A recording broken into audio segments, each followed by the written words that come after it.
Assalamualaikum anak-anak, apa kabarnya kalian? Semoga kalian sehat dan bahagia. Oke, hari ini kita akan belajar tentang gagasan pokok dan gagasan pendukung. Disimak baik-baik ya penjelasan Bu Yuda. Pertama, Ibu akan bahas tentang pengertiannya, yaitu pengertian dari gagasan pokok dan gagasan pendukung. Gagasan pokok adalah ide utama atau inti bacaan dari setiap paragraf. Dan gagasan pendukung adalah kalimat penjelas yang mendukung atau menjelaskan dari gagasan pokok. Itu pengertian dari gagasan pokok dan gagasan penjelas. Oke, sekarang kita lanjut ciri-ciri gagasan pokok. Jadi gagasan pokok punya ciri-cirinya ya. Yang pertama, terletak di awal atau akhir dalam sebuah paragraf.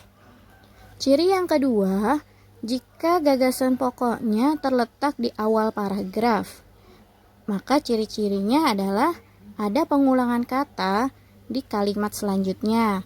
Terdapat kata ganti orang, misalnya ia, mereka, nya, dan ada kata tunjuk, ini, itu, tersebut.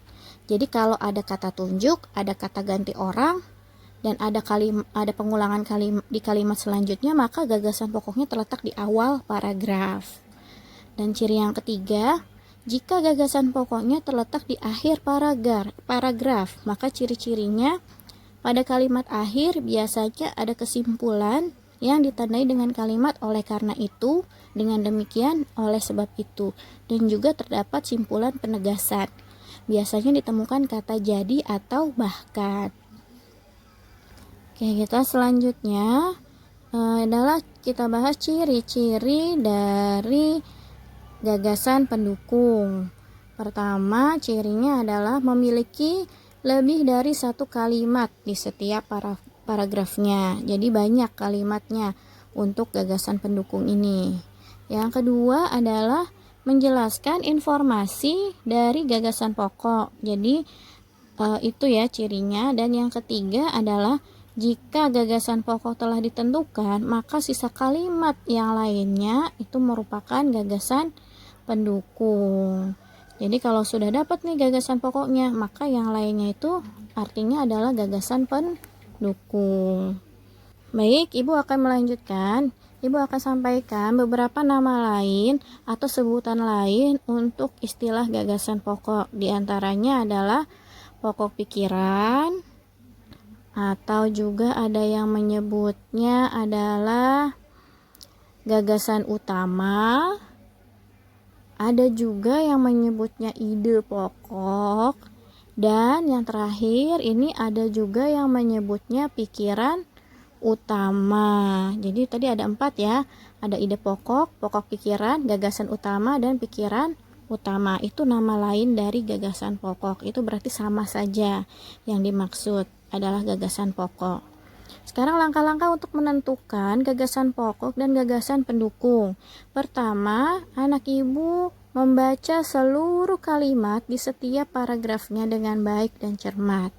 Jadi dibaca dengan teliti, tidak usah terburu-buru. Langkah yang kedua, perhatikan kalimat yang berada di awal dan akhir setiap paragraf, karena awal dan akhir itu biasanya terdapat gagasan pokok.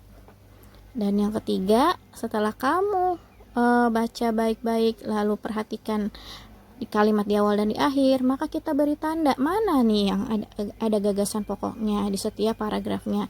Lalu kita tuliskan gagasan pokok dan gagasan pendukung tersebut di buku tugas.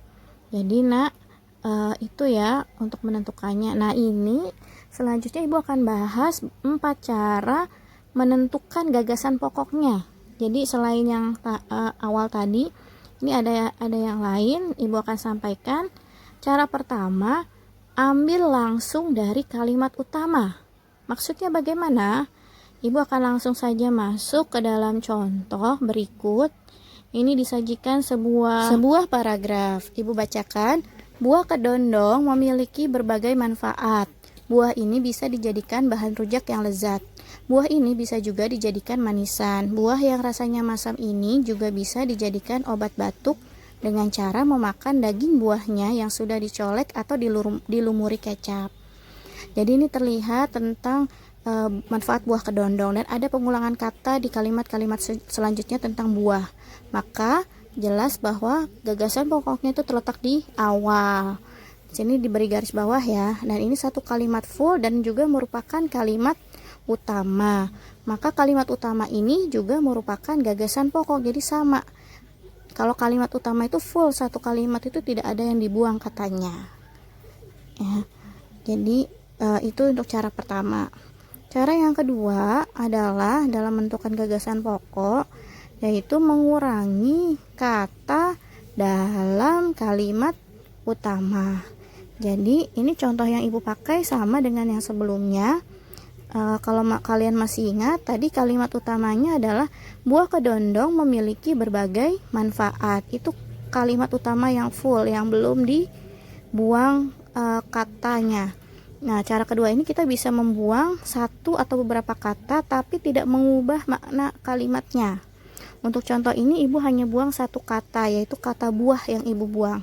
Sehingga gagasan pokoknya itu menjadi kedondong memiliki berbagai manfaat, ya. Jadi kita ringkas kalimat utamanya tanpa mengubah makna kalimatnya. Cara yang ketiga yang kita bisa lakukan dalam menentukan gagasan pokok adalah membalik atau menyimpulkan kalimat utama. Jadi masih soal yang sama, masih paragraf yang sama. Kalimat utamanya tadi adalah buah kedondong memiliki berbagai manfaat. Nah, kalimat utama ini setelah kita buang beberapa kata, itu bisa kita balik posisinya. Yang tadinya katanya letaknya di belakang, itu bisa kita balik menjadi di depan, sehingga kita memperoleh susunan kata untuk gagasan pokoknya yang lain.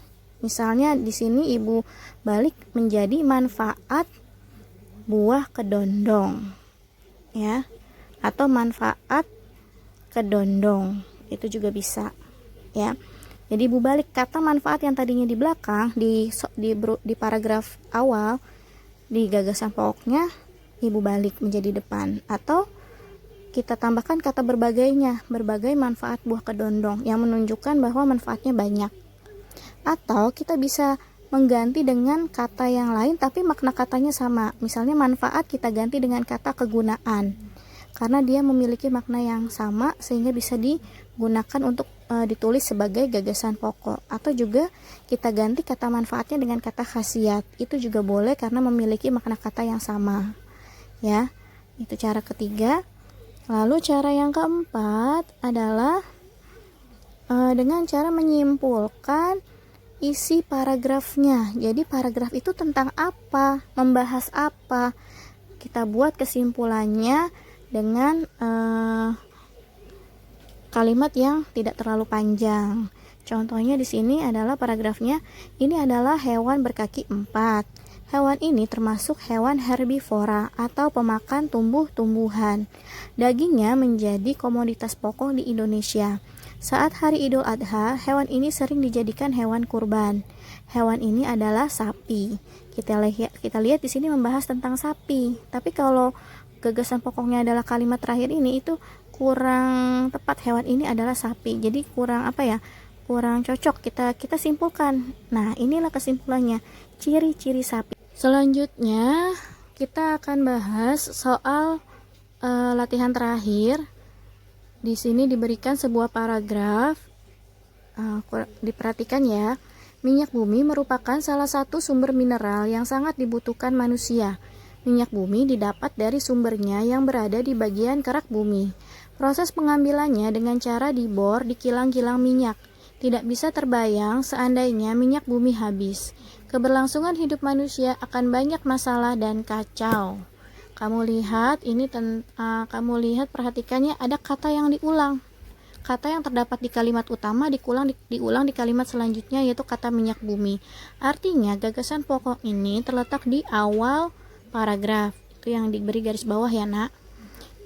Sehingga gagasan pokoknya itu bisa full satu kalimat itu, atau kita ringkas karena ada beberapa kata yang bisa kita hilangkan tanpa mengubah kalimatnya, sehingga gagasan pokoknya menjadi minyak bumi, mineral yang sangat dibutuhkan manusia. Itu gagasan pokoknya. Dan kalimat yang lainnya merupakan gagasan pendukung. Baik anak-anak ibu, itu saja. Semoga anak-anak ibu paham dan mengerti. Kalian sekarang tinggal mengerjakan latihan yang ibu minta untuk dikerjakan dengan teliti. Ibu ucapkan terima kasih banyak atas perhatiannya. Tetap semangat dan tetap bahagia. Kurang lebihnya ibu minta maaf ya nak. Wassalamualaikum warahmatullahi wabarakatuh.